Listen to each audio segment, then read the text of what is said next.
Sponsored by Exclusio Interior Clads, your walls aesthetic protection.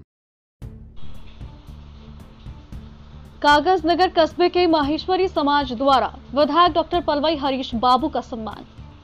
कागज नगर कस्बे के अग्रसेन भवन में आज आयोजित सम्मान कार्यक्रम के तहत माहेश्वरी समाज के पदाधिकारियों और सदस्यों ने सिरपुर विधायक डॉक्टर पलवई हरीश बाबू का सम्मान किया।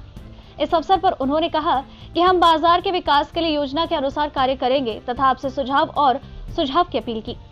इसमें पूर्व विधायक पालवे राज्य लक्ष्मी गारू, भाजपा जिला अध्यक्ष डॉक्टर कोटापल्ली श्रीनिवास, विश्व हिंदू परिषद के राष्ट्रीय सह सचिव श्री स्थानु मलायन, आरएसएस के रंगास्वामी, जिला कोषाध्यक्ष अरुण कुमार लोया, बजरंग दल के जिला अध्यक्ष शिवा गौड़, शंकरलाल फफोलिया द्वारका उपस्थित थे। वेणु लाहोटी, श्याम सुंदर असावा, प्रहलाद सतानी, समाज बंधु प्रयाग तिवारी, बजरंग दल के शुभम लोया और अन्य ने भाग लिया। మనం వెనకబడలేదు, వెనక్కి నెట్టే ఇవ్వడం, మనని వెనక్కి దోషించారు. కారణాలు ఏమైనా ఉండవచ్చు. నేను వారి మీద విమర్శలు చేయాలనే ఆలోచన లేనే లేదు. ఎవరితోటి విమర్శ లేనే లేదు. ఇవాళ